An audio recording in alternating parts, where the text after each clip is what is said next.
Cool. So my name is Rebecca, and I'm a member of the Early Career Committee of ASLO, and it's my pleasure to welcome you all to another session of Amplifying Voices. We have a couple of really awesome and exciting talks today. So our first speaker today is Breylla Carvalho, and she is an early career technician from the Center of Marine Biology from the University of São Paulo, Brazil. And she's going to be talking to us today about the spatial temporal variability of water quality in tropical reservoirs using Landsat satellite images. So I'm going to pass it over to Breylla now, and she's going to share her screen and give us a really exciting talk. Thanks.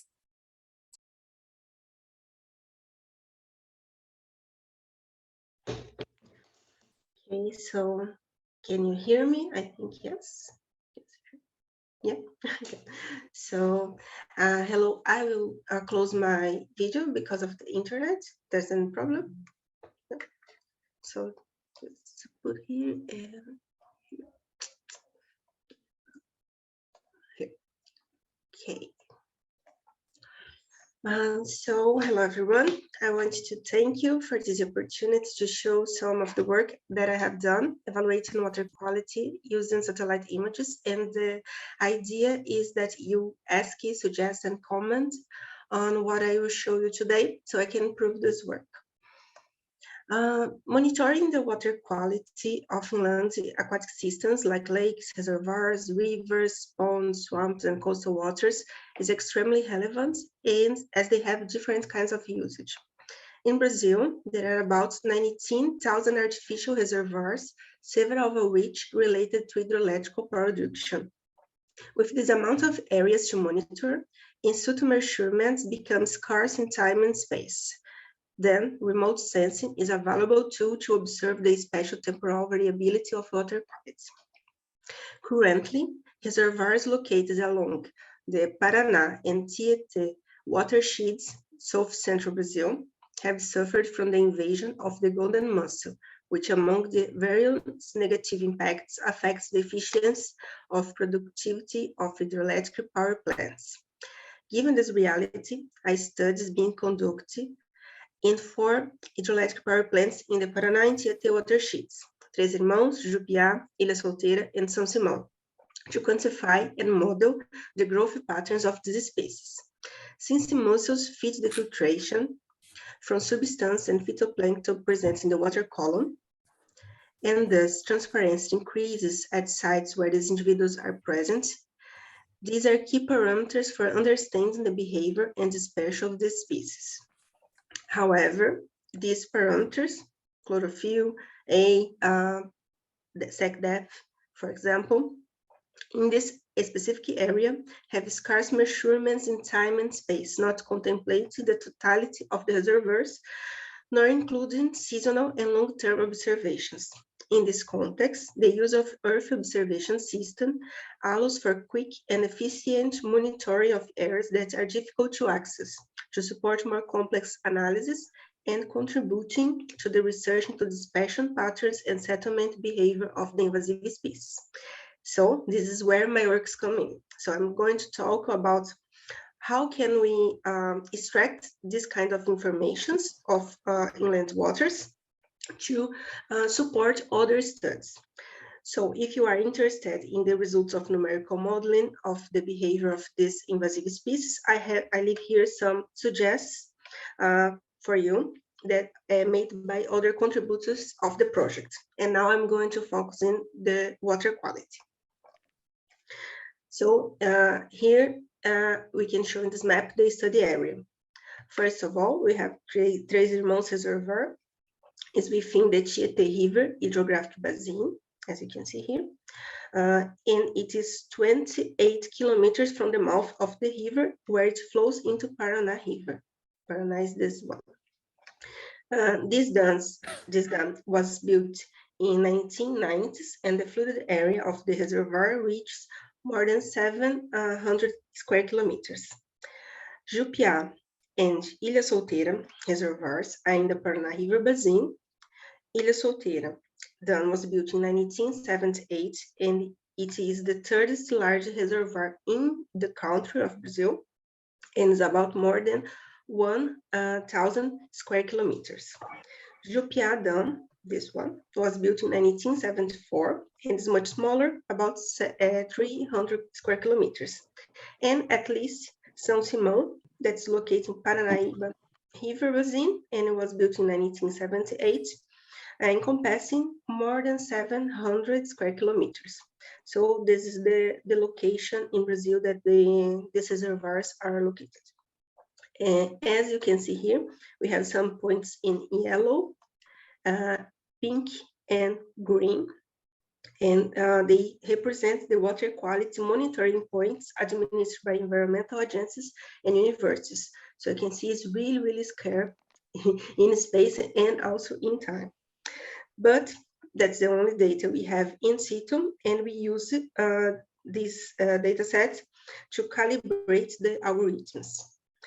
Here you can see also the location of weather stations, the Ilha Solteira weather station here, and in this one we have São Simão meteorological station that we use to correlate some water parameters to understand a little bit better what we saw in the results. So I'm going to tell you now how we process all these data sets. So first of all, the acquisition and processing of the images from the satellite Landsat were carried out on Google Earth Gene platform, where more than 700 scenes of Landsat's 578 Tier 1 collection calibrated for top of atmosphere reflectance between 1985 and 2021, with cloud percentage below 10% of the scene were imported to a platform. Then the reservoirs were delimited using Otsu methods, and the atmospheric correction using a DOS model was performed. After that, the algorithms were calibrated with the points I showed you before, and the biological parameters, chlorophyll density, sec disk, and trophical index states were calculated.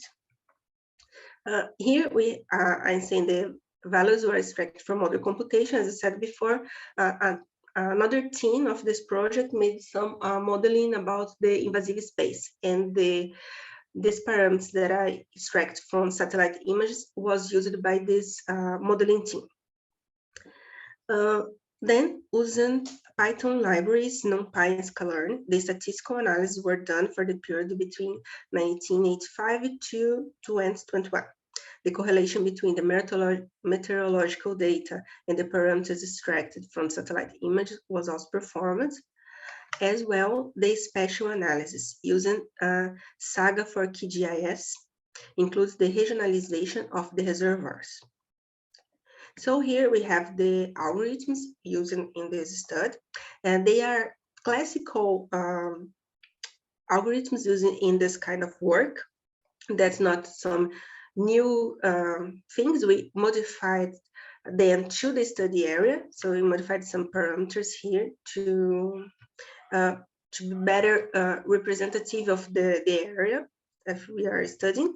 And Ermida and collaborators codes that are freely available for Google Earth Engine were also used to water surface temperature. So we don't need to make any modifications on this one, but the other ones, yes. So here I want to show for you that don't know the Google Earth Engine platform. So this is the interface where I process all these hundreds and hundreds of scenes. So the codes here are written in JavaScript language. It's possible to access several image collections. So we have modes, Landsat, Sentinel, and much more kinds of datasets available in this platform.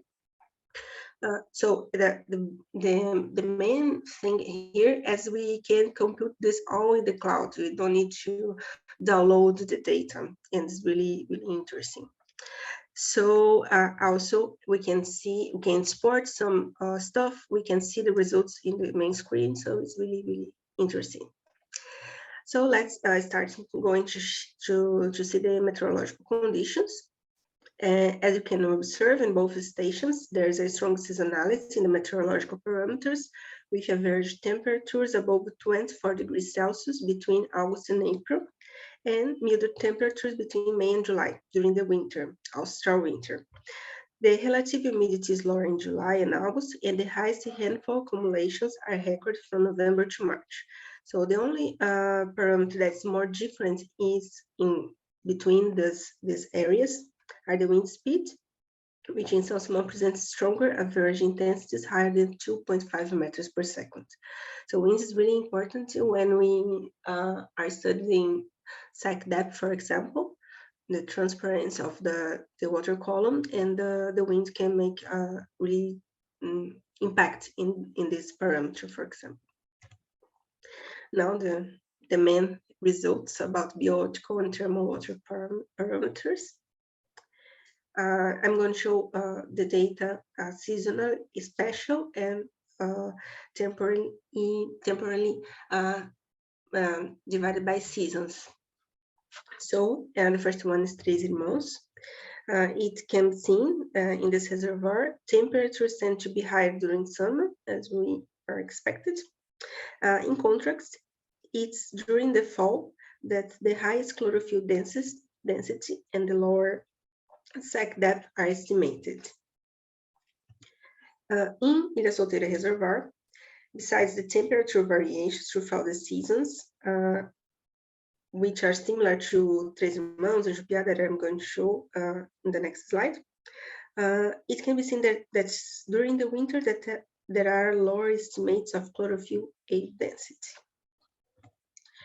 In Jupiá Reservoir, it's also noted that the highest temperatures are registered in the summer. In certain way, there is some homogeneity of the biooptical parameters throughout the seasons, but in the high stream here, which connects to the Tietê River, a higher chlorophyll concentration and lower sec depth are observed during the fall. Finally, in São Simão Reservoir, there's some seasonality patterns close to the other ones, but the highest chlorophyll A concentrations and lowest sec depth are estimated during summer and fall, especially in the lower right stream here, as we can see. Now, statistical parameters. Here we have the correlation between biooptical and meteorological. In Três Irmãos, Ilha Solteira, and Jupiá, there's a moderate and inversely proportional correlation between chlorophyll A and global radiation. In all reservoirs, there is a moderate correlation between air and water temperature. On this figure, we have the variation of the average monthly values of all parameters. Três Irmãos is the reservoirs that presents a more accentuated seasonality, in which the months of May and June are those with the highest average chlorophyll and the lowest sec depth values. The other reservoirs present constant average values of chlorophyll A below 1 microgram per liter and sec depth above 4 meters. And all reservoirs can be classified as oligotrophic. Of the parameters analyzed in this study, 76% of the variation can be explained by two components. Most of the data came out grouped and showing low variance, except for the Ilha Solteira Reservoir, as we can see here in green, which is quite different from the others.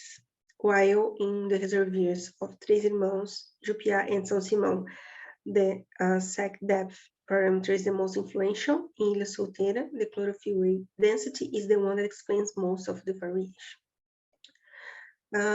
To integrate all this, we make the regionalization of the reservoirs using a clustering analysis of all the processed images.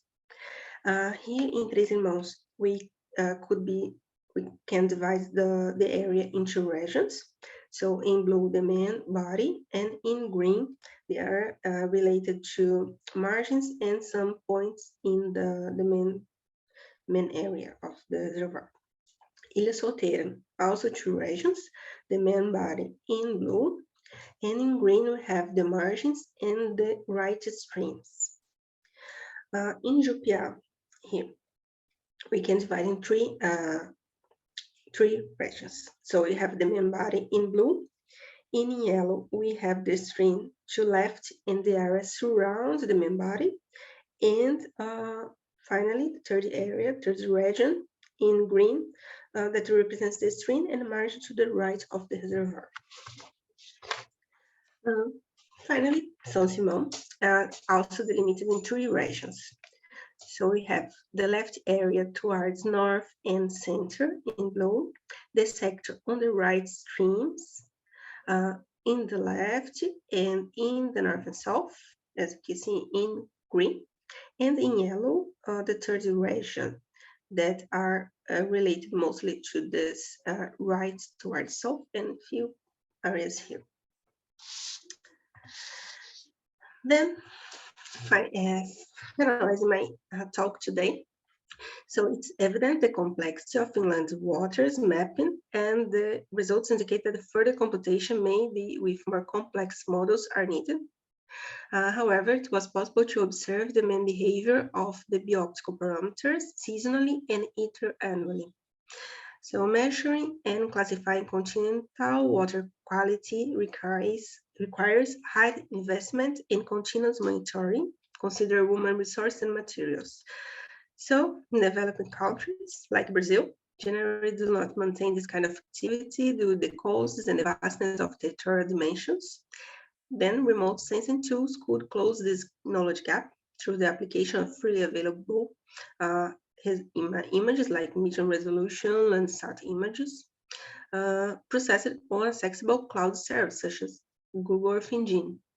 These tools may provide a great leap on our understanding of spatio-temporal variations on continental water quality. The regionalization of each reservoir based on the mapped parameters is an interesting method, not only to visualize the spatial dynamics of these waters, but also as a tool for the management of water bodies with multiple users. So thank you again for your attention, for this opportunity to talk with you. And if you have any doubt, just ask me. I'll be glad to answer or talk or comment and anything else. Thank you very much.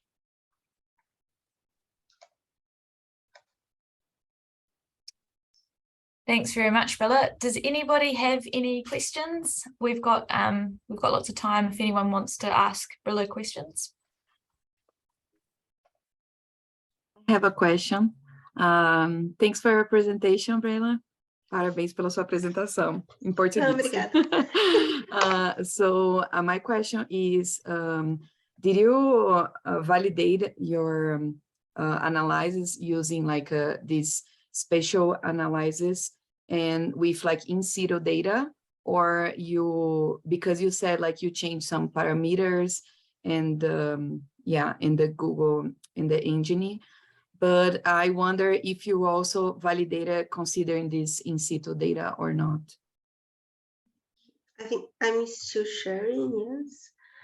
So here, let's go.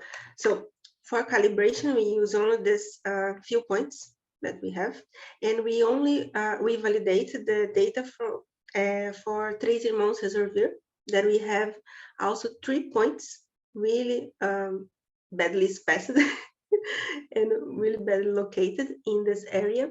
We have 2 points really close to the dam that's in this area here, and one really close to this yellow point. So used to validate.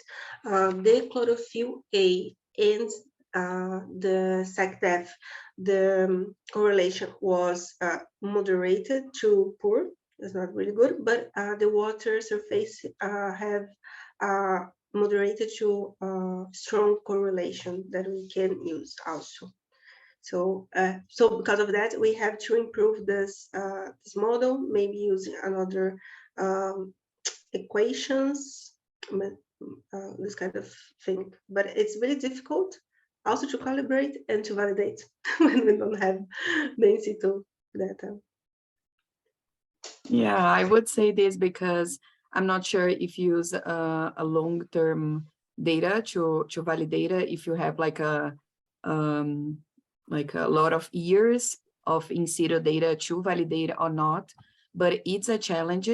But yeah, so maybe it's something like to improve in the model, or just try to use another sites to try to get more information and more data, and then try to validate it and have more fit more your model. But it's a great work. And my other question is regarding all these reservoirs. You say they're oligotrophic, right? So this means like low chlorophyll A concentrations, and you're still look to simulate chlorophyll A.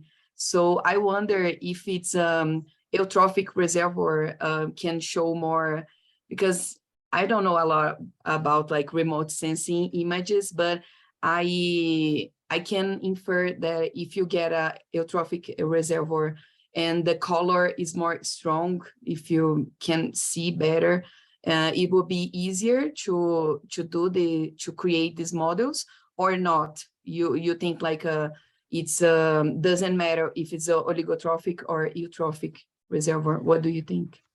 I think it's a good question, and a good suggestion to use another reservoir with different characteristics to see if the model is really doing well or not. In this case, they are sometimes in average they are oligotrophic, but sometimes they have some mesotrophic patterns.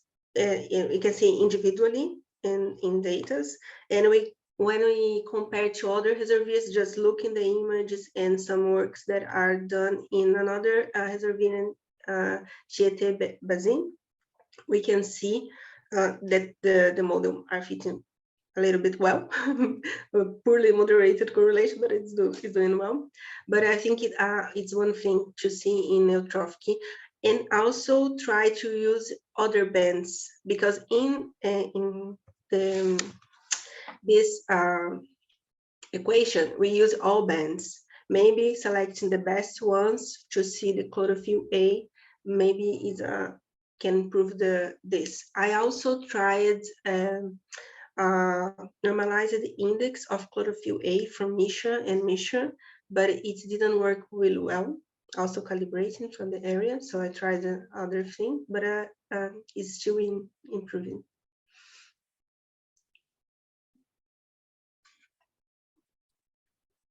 Nice. Is there any other questions? Feel free to put them in the chat as well if you don't like to say anything.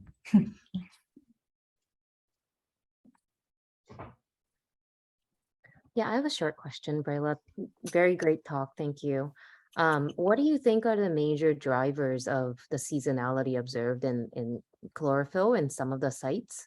Is it like related to human, or is it just seasonality?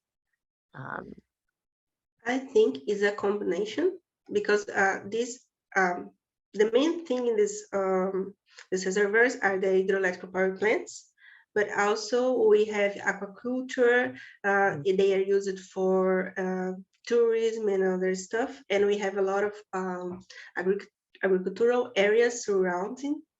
And then, so I think maybe we have to look also for the land cover in the surrounds of the reservoir to see why the seasonality are so marked.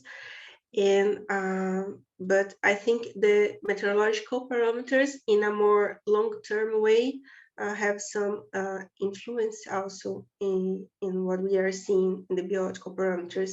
I didn't show here because it was too much to show, but we have some graphics of monthly and annual series of these parameters. And in 2014, 2015, we have a really dry season in Brazil in the whole year. And we can see this in the parameters, they are marked by this. So I think it's a more complex thing in everything is influencing this. Yeah, definitely. Thank you.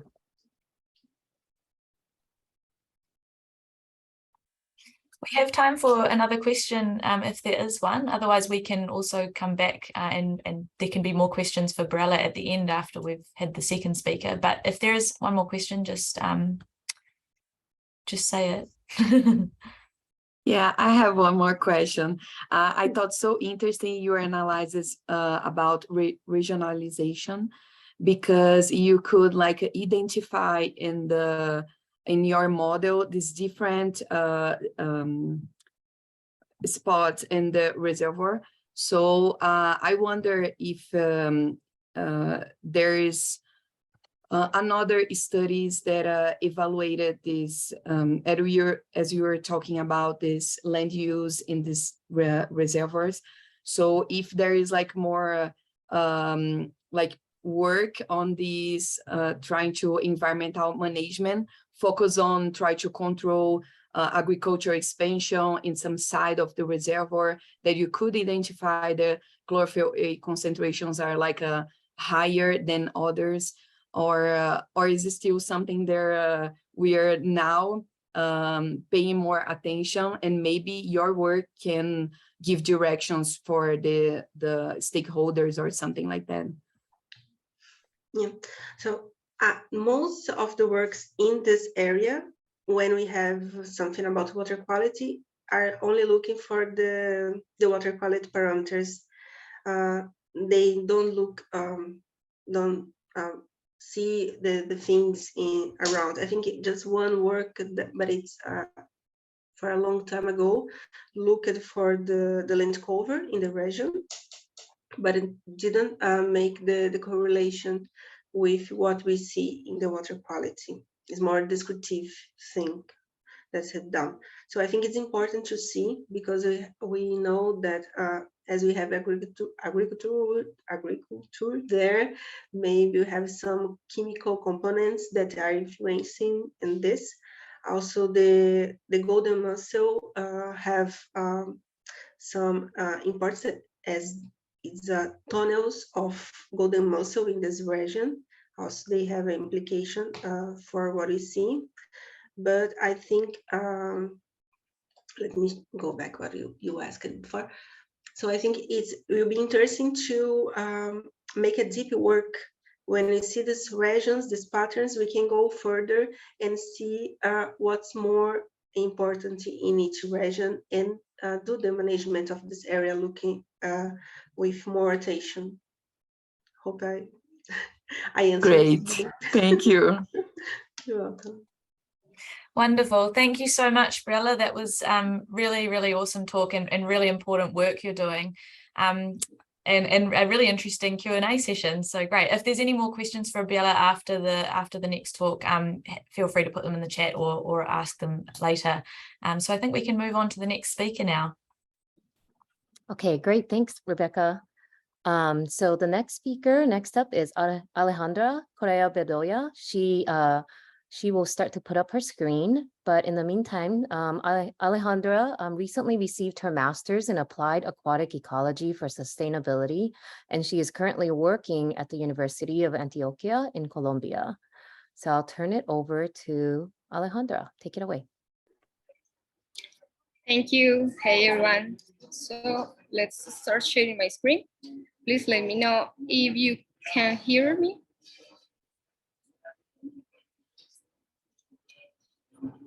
Can you hear me? Yes, we can, but maybe you can put it in presenter mode. Okay, yeah, sure. Is that okay? Perfect. Okay, so hi, I'm Alejandra. I am a Colombian biologist.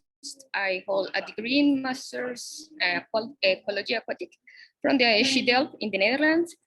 And I'm here to present my recent research thesis titled Calibration of the Biological Monitoring Working Party, the BMWP score system for the Andean region in my home country, Colombia.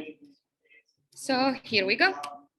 So we will know that water quality, management of these systems, ecosystem services which come from these systems are facing worldwide challenges. These challenges include changes in the land use, growing home population, agricultural activities.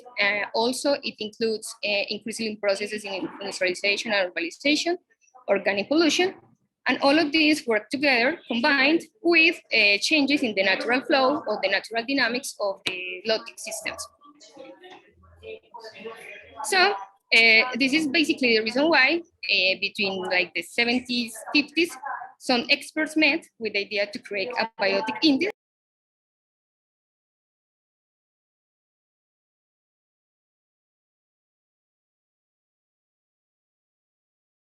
Alejandra, I think you're muted.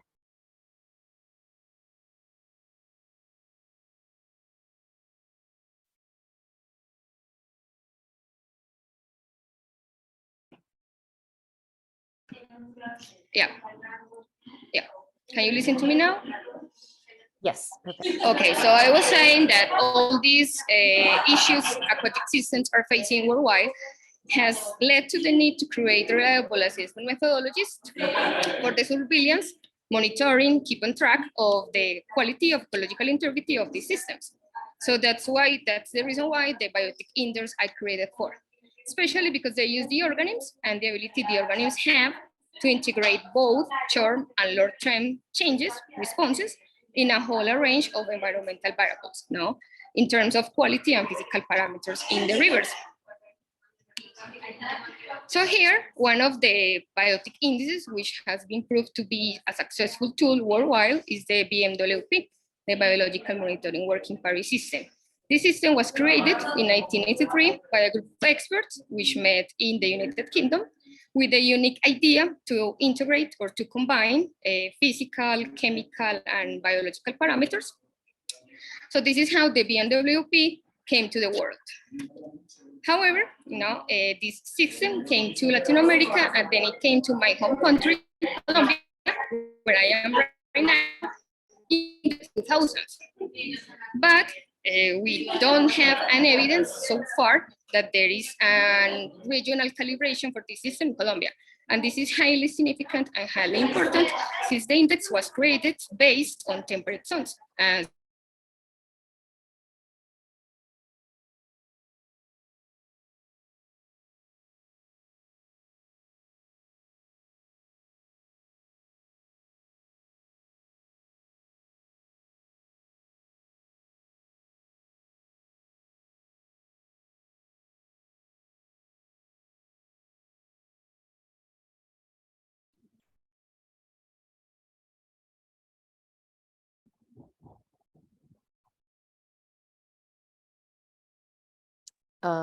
Alejandra?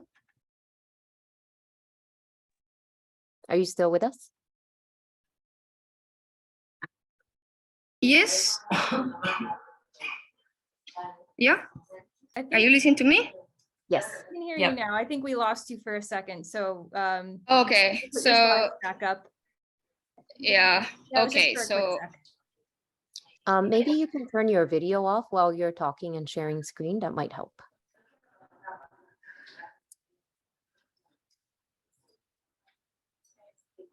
yeah, I think that would work. Okay. So my main objectives were two. Oh, I'm sorry. I don't 4. think you're sharing your screen yet. I think it's something is happening with the host because, yeah. There it is. Thank you. So yeah, I had 4 main objectives. Number 1 was the creation of a regional database for macroinvertebrate occurrences and water quality parameters.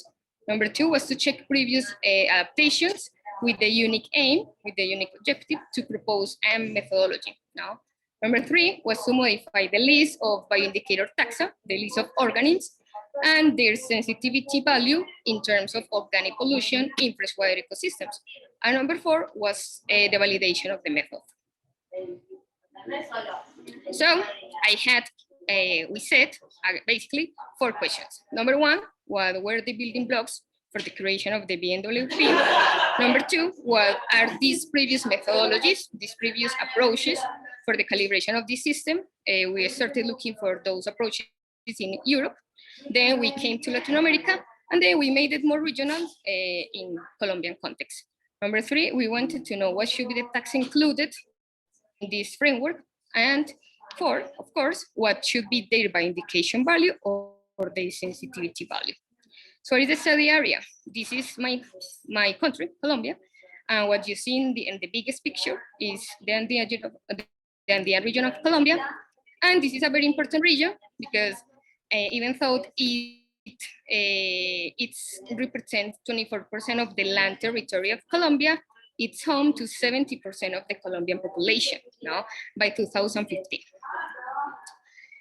That also means that in this region, the most important economic activities take place. Now, we are talking here about coffee production, flowers production, pineapple mining, gold mining, tourism, and also hydropower production. So that is why this is the 86% of the gross production, right? And talking about in terms of geographical conditions, this is a hotspot for biodiversity, since in the Andean region it's located the inter-Andean valleys of Magdalena and Cauca rivers. This is basically created thanks to the way how the Andes mountain range is divided once it enters in Colombia. So this division, it creates the western, central, and eastern mountain ranges and the inter-Andean Magdalena and Cauca rivers. And this is why these both rivers, or this big catchment, this is the way how we call it here in Colombia, it's the water source for around 38 million people. But it's also home to 70% of the national hydropower projects. So what did I do? How did I reach my goals? Basically, I started doing a literature review. I checked around 45 journal papers, now which use BMWP as the framework for bioindication. I also use information coming from the environmental corporations in Colombia. These corporations work as the water authorities here in my home country. So they have to, as one of their musts, they must keep on track or monitor these aquatic systems. I also did a visit to Colombia last year. I stayed here for a month, and I had a chance to go to museums, research institutes, because I wanted to have, like data access. Especially, I wanted to check the distributions of the taxa, since this approach was very important for my further analysis. And finally, I also used the expert knowledge for some of my colleagues, some of them are here in the presentation. So then I checked the previous adaptations the index had had. So initially I checked how the index was created. I checked a couple of papers in terms of the process they had for the creation in the United Kingdom, how they monitor the behavior of this index, what were the results they were taking from this index. I also checked how this index has been adapted and calibrated in different countries, in different contexts, like South Africa, Europe, Spain, most of it because of the language, of course. And this is the interesting part, because I also checked how the index was adapted and calibrated in Latin America. Then I had a chance to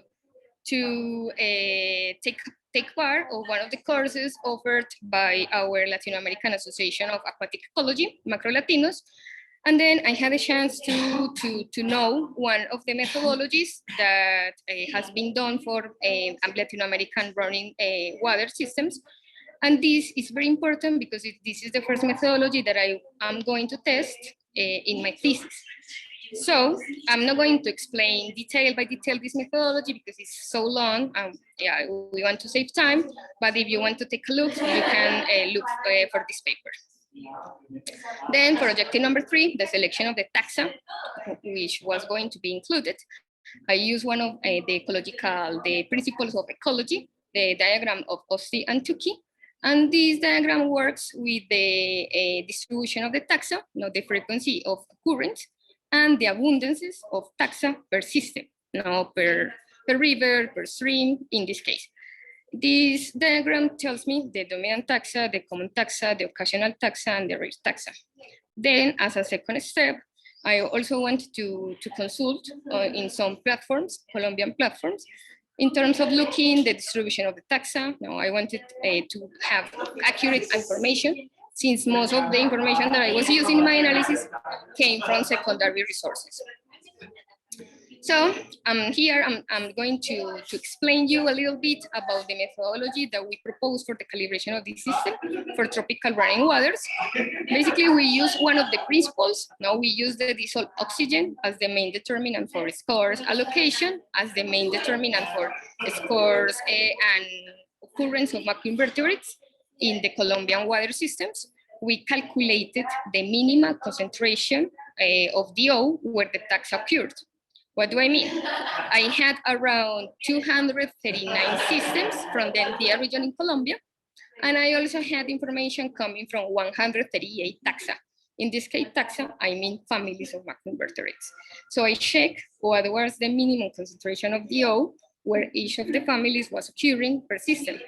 Then, having this value, I normalized this value using a formula with the idea to fit the scale of the BMWP. The BMWP uses a scale from 1 to 10, where those taxa, which have they have like sensitivity values to the organic pollution, they are scored 10, and the opposite happens with those taxa which are scored 1. No, they have a wider range of tolerance to organic pollutions. Then we work with the categories and proportion of rate taxa, and we made an adjustment that I will show you later. Then we wanted to use the ASPT. This is the average score per taxa. It's an index that I will explain in a little bit. And then we propose a multimetric system framework for the categorization of water quality systems in the Andean region of Colombia. Then I just perform a statistical model validation and geographic validation in RStudio using basically two packages, ggplot2 and performance analytics. So what did I find? I found information coming from 9 of 10 of the total districts of the Andean region. The Andean region in Colombia has 10 districts. This is a geopolitical division. No, it's not based on geographic conditions. Okay. Then we perform a data cleaning. No, with the idea to use just weathable systems. Also, we wanted to use those systems where we had all the information, the geographical information and information on water quality. And then we seemed to use less information that we wish to. But this nature of the data, we think it's a big outcome of our research, because we wanted to, what we realized is about the way how the macroinvertebrates have been sampled in Colombia. No, first, there is no national standard methodology for sampling macroinvertebrates. When we are talking about bioassessment and biomonitoring purposes, this is very important, and it's also related to factor 2, the sorting. Now, we found that sorting in the field is very important because we consider that the way how people sort the samples in the LOTIC systems, maybe this the methodology how we are doing it, we are dismissing the rare taxa. And we are just working with the dominant taxa, which are the ones that usually appear when we sample. Also, the accuracy in taxonomy. Let me tell you that Colombia, we have a lack of taxonomies, aquatic taxonomies of macroinvertebrates. We were using keys for North American and Europe insects for a long time. No, it was just like 10 years ago when we started developing our keys. So we think it's a big gap in my research and in all like the research Colombia has had. The climatic seasonality, as we know, we are located in the tropics and we have ENSO phenomena. So we also consider that this is something the index doesn't consider, and it should be considered for further analysis or adaptations of the index. And the factor number 5, which I think is the most important, it's related to the social dynamics of the country, because we consider that the access to the information was easier after we signed the peace agreement in 2016. Before that time, the access to some places in Colombia was almost impossible. So we think that we lost a lot of information because of these dynamics. Then we made a review, and we just found out that most of the calibration the index has had in Colombia and Latin America have been mainly based on qualitative decisions. So we found out so far, that there was no a multivariate calibration of the index in Colombia. And it also means that there is no a regional calibration of the index in Colombia. Then for objective number 3, as I told you before, I tested two methodologies. I tested one methodology, one coming from Rios Picos et al. 2017. However, we consider this methodology, it's not good for our data, since the results that we get doesn't show the whole range of scores. What do I mean here? As you could see in this figure, we have from 1 to 10. However, we don't have any taxa which score 1, 9, or 10. So for us, we consider this missing some important information. What is this important information? There is no presence of two specialists. No, in this case, we are talking about scrappers, shredders, which are more sensitive taxa. And the opposite happens by the other side. We are losing information coming from the not true generalists. We are talking here about collectors, filter feeding insects, no? And they have a wider spectrum of tolerance. So overall, we think this methodology for our data is not taking into consideration the life history attributes like voltilimps and phenology of the insects, since most of the groups of macroinvertebrates belong to the insects group. Then for our methodology, the one we want to propose and we want to continue developing here in Colombia, we found that in fact, there is the whole range of scores from 1 to 10. So we also think that this methodology reveals, it's more accurate to the nature of the data we have, since most of the information that we have comes from disturbed systems, no? So most, as you can see, 1, 2, 3, 4 scores represent almost the 44% of the total. So this is one of the reasons why we consider this methodology it's more accurate to this data of the Andean region of Colombia. Just to finish, I want to show you one approach. This is something that hadn't been done in Colombia. We are the first authors to propose. And we want to propose a multimetric tool for the characterization and classification of the systems in Colombia. Here we use 3 indices, the BMWP's total score system, the ESPT, which is equal to the BMWP divided the richness of the system. Richness, for those of you which don't know, richness is the number of families per system or per station. And also we wanted to include a third metric, the proportion of the rate taxa. Here we present this methodology, which goes from a natural band A to critically modified band E, because we think that just one index or just one metric cannot reveal the response of the macroinvertebrates to changes in terms of organic pollution because of deficit of oxygen. So instead of that, according to Kirsenhoff, one of these aquatic ecologists, he proposed that in order for us to classify or categorize systems, we have to use a multimetric methodology. This is just a graph to show you the distribution of the taxa, distribution of the scores along the systems. Each point represents a system. Remember I have a total of 239 systems. The colors indicate the proportion of rate taxa. So those which are colored by blue, they are the ones which have the highest proportion of rate taxa. So as we expect it to be, those are located in the band A, the most natural one. And the opposite happens with those ones which are color red. They represent the systems with the lowest proportion of taxa, 0 rate taxa. And they are located, most of them are located in band E and D. So just to finish, I want to conclude, this is the first, I'm so proud to say that this is the first methodology using a multivariate approach, a multimetric approach for the regional calibration of the BMWP. It's also the first regional calibration of the BMWP in Colombia. We also want to point out that the use and implementation of the tested methodology number 1 should be reviewed in detail. It doesn't mean that it doesn't work. It means that it doesn't work for my data. It's very important to broaden the knowledge of rare species, and this is a call for my colleagues here in Colombia and in Europe. Now we have to continue studying and gaining knowledge of rare species, the importance of rare species have, and also the specific requirements the macroinvertebrates have in terms of physicochemical parameters. Recommendations. It's mandatory here in Colombia to standardize the sampling methods, even in a national or regional approach. Also, we have to continue developing multimeter indices. We have also to receive a hand from these approaches like the RIPACs or rivals now, because they tell us habitat information in situ.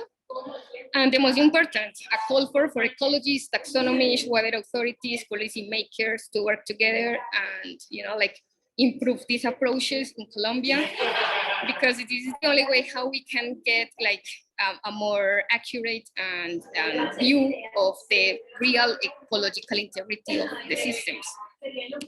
And thank you for being here, and thank you for taking your time to listen to this thesis. This is very important for me, and this is just a picture of the most beautiful river in the world, the Magdalena.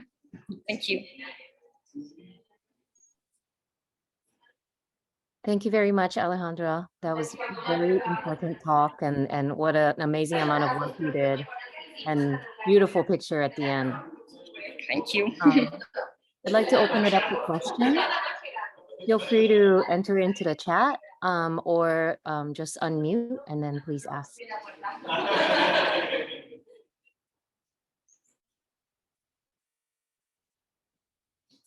Hello, I have a question.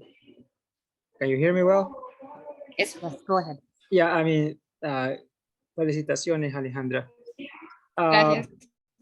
Did you see any differences between the ecosystem that you were studying?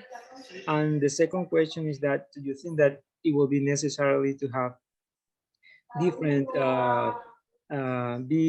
BWMP indexes for different regions? Yeah, so I will start answering the second question because I love that question.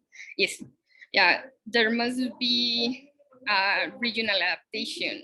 Actually, I wish I could tell you that there must be an adaptation per catchment now, because the index looks for the responses of macroinvertebrates, and the macroinvertebrates are their preferences, their occurrences also respond to the conditions of the habitats.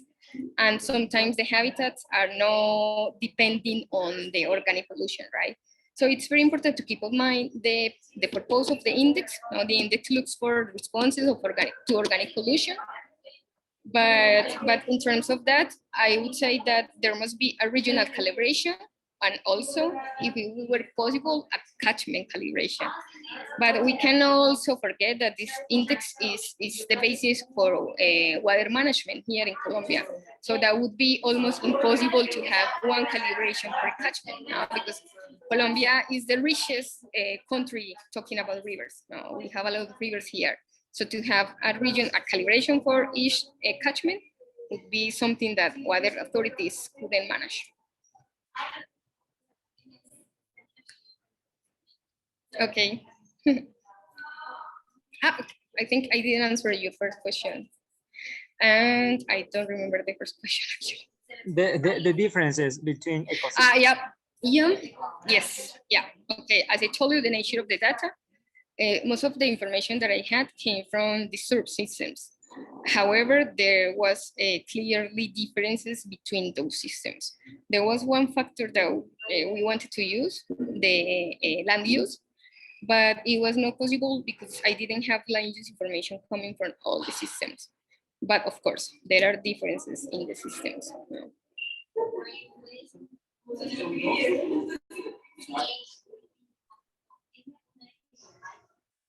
Thank you. I think we have time for maybe one more short question.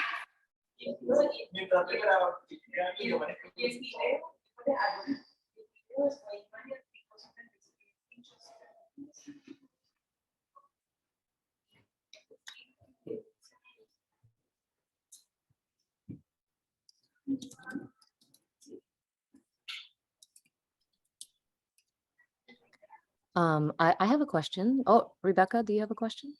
Yeah, I was just going to ask, the fact that you have, you suggested in Objective 3 that you have no true specialists or generalists, and I just wondered whether or not that links to the kind of sensitivity of the sampling to pick up rare species. And also my second thing was, what kinds of life history traits would you like to include if you were to look at that further? Yep. Yeah. What you mentioned, what you initially mentioned, yeah, I think it's because it's mainly explained, it's partially explained because of the nature of the data. No, that's why I don't have like no true specialists. But the opposite, I would say the opposite shouldn't happen with the no true generalist, since most of the information that I have comes from the source systems. So, and we also have to think about in terms of other things, you know, like climate change, the way how the families are also adapting. You know? So right now, we could say that most of the taxa have a wider spectrum of tolerance. No, so that's why we at least expect to have a score 1, 2, and 3 with the most number of taxa located by that site. And number 2, yes, but can you repeat the question, please? It was just about what type of life history traits would you think would confer sensitivity? Yeah. Yes. I would say it would be in an ideal work. I would include the life cycles of the insects. No, since most of we're talking about tropical insects. No, most of them have different. They are multiple things. No, they have different rates of reproduction during the year. So in particular, this methodology that I initially tested, the one from the Mexican authors, they class the insects according to the abundances. But I would say that this is not a correct approach, since the insects, they have different reproduction rates. No, those which are bigger, no, they have a bigger amount of biomass. They reproduce less than those ones which are smaller. So it would be no, like accurate to group them using the same approach. Thank you. Great talk. Thank you. Thank you, Alejandra. So we're going to wrap up now, and I'd like to extend a big thank you to Breylla and Alejandra for giving such amazing talks today, and thank you all for participating in our Amplifying Voices series. We're at a new time. We're going to alternate times so that more people can attend from different places in the world, and Rebecca is sharing. We're also putting if you're interested in participating, please check out this link that I put in the chat, and then you can also use the QR code. We're always accepting applications. And as Rebecca mentioned in the beginning, we are both part of the ASLO Early Career Committee. So if you are interested in asking us any questions, I'll put the email in the chat as well. Let's see. Here it is. And with that, I'd like to wrap up. Thank you so much to Brittany for handling all of the logistics, and thank you everybody for coming. Thank you. Have a nice evening. Bye-bye. Thanks a lot. Bye-bye.